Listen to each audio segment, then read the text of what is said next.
So today we're going to be talking about the laundry list for adult children of alcoholics.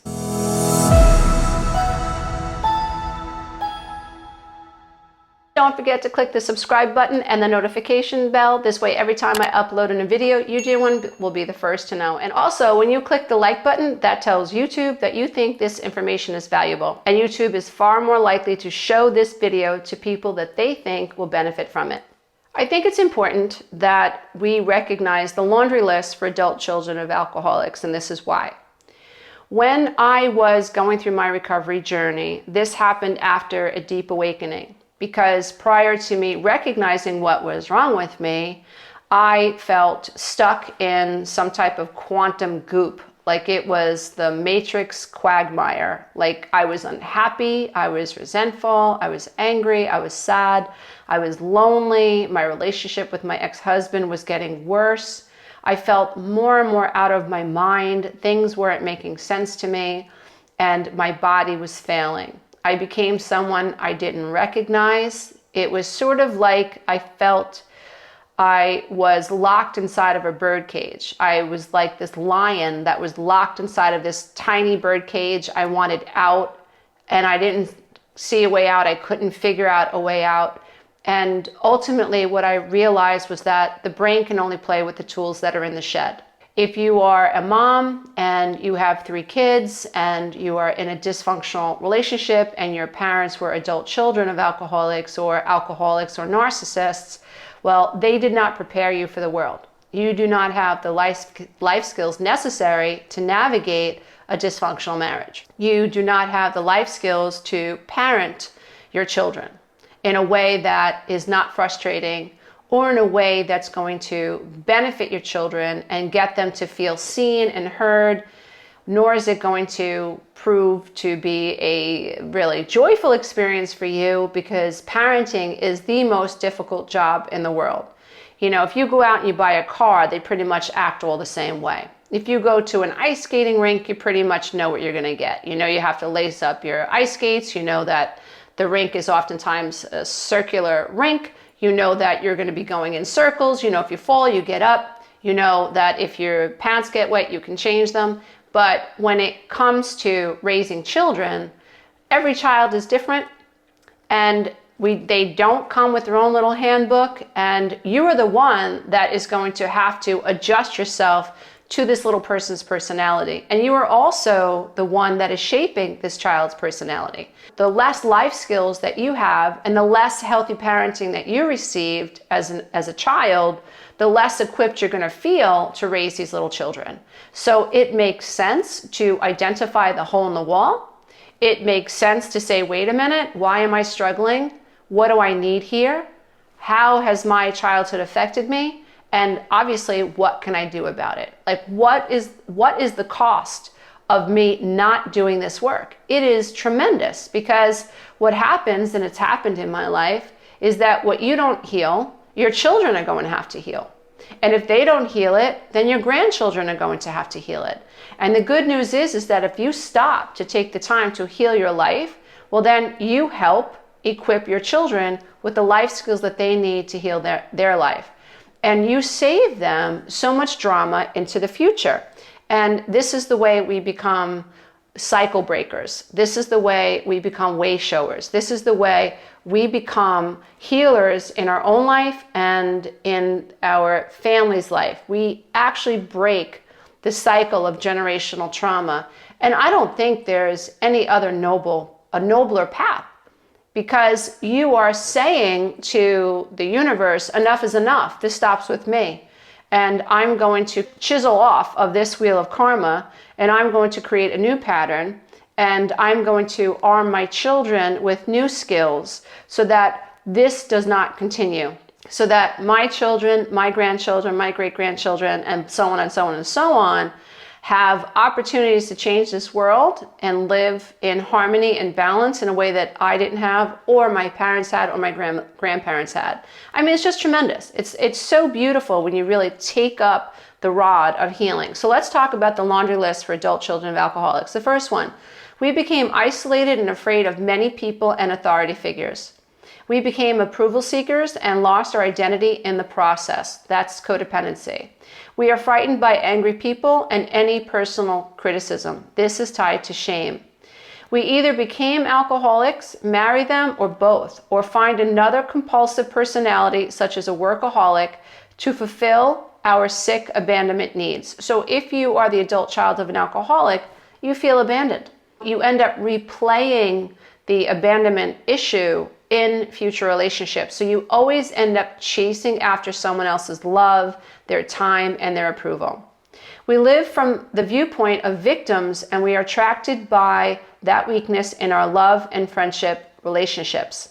We have an overdeveloped sense of responsibility, and it is easier for us to be concerned with others rather than ourselves. This enables us not to look too closely at our own faults and etc. And again, this is very symptomatic of codependency. So if you are codependent, you are other focused. You know how to take care of someone else's pain, and in doing that, you're avoiding your own. You do not have the life skills to look within to deal with your emotions. Why? Because you were taught as a child your emotions were invalid. There was no one conditioning you to look within, and that's not your fault. We get guilt feelings when we stand up for ourselves instead of giving in to others. So it's so unnatural to put ourselves first. We have so much shame. We have so much fear around saying I. We don't have healthy ego boundaries. Oftentimes our homes were erratic, they were chaotic, they were unpredictable. We were embarrassed by what was happening in our home. And that shame made it impossible for us to look within and figure out what it is that we need. So the shame trumps the confidence someone needs to say, I think, I feel, I need, I want. We became addicted to excitement. So our homes are chaotic, very unpredictable, and that becomes our norm vibration or our resonance. So when we meet people who are even keeled, we think they're boring. We don't want that guy. We don't want that woman. We want the woman that's making our head turn. We want the man that's making our toes curl in bed. We want the man that's charismatic, that's exciting, that has lots of problems that we can help resolve. And that's because we are now resonating with unpredictability and chaos, which feels like excitement, and it's our norm, and that's why we're attracted to it. And so the opposite of calm makes us feel like something's wrong. We confuse love and pity and tend to love people we can pity and rescue. When we are raised by unhealthy, sick people, we can love them and pity them at the same time. And so you might feel sorry for someone that you love, and I ask you to wonder, did you feel sorry for your alcoholic mom? Did you feel sorry for your mom who was being really taken advantage of by your dad? Did you feel sorry for your dad when he came home drunk and he lost another job? So is your idea of love tied or mixed with this pity issue too? Because if it is, it's going to be really difficult for you to set boundaries with someone who is not doing what they're supposed to do in the future. We have stuffed our feelings from our traumatic childhoods and have lost the ability to feel or express our feelings because it hurts so much. So we're in denial. And so we don't, not only does it hurt too much to express ourselves, we don't know how. This was a huge aha moment for me. I had to teach myself how to get in touch with how I felt. I had to get in touch with my true feelings, with my inner child. And then I had to learn how to honor those feelings and to give myself the space to cry and to grieve my childhood and to just allow myself to feel. And that really was the process of reparenting myself from a higher state of consciousness, because I don't believe that you can heal trauma without increasing your state of consciousness.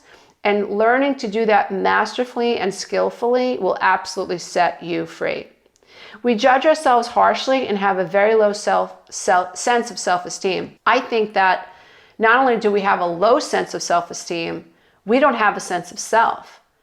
In order for me to develop a healthy sense of self, when my personality was being shaped, I needed an adult outside of me to mirror back, hey, you're okay, or hey, that's not good, or hey, watch out for that, lovingly, without withholding love, without punishing me, without withholding appreciation or validation, right? So many of us were reared through the withholding of love, or reared through guilt, reared through shame. And so in order for me to develop a healthy sense of self, I would have needed a consistent, nurturing role model to help me see what I was doing wrong, but also help me recognize what I was doing right.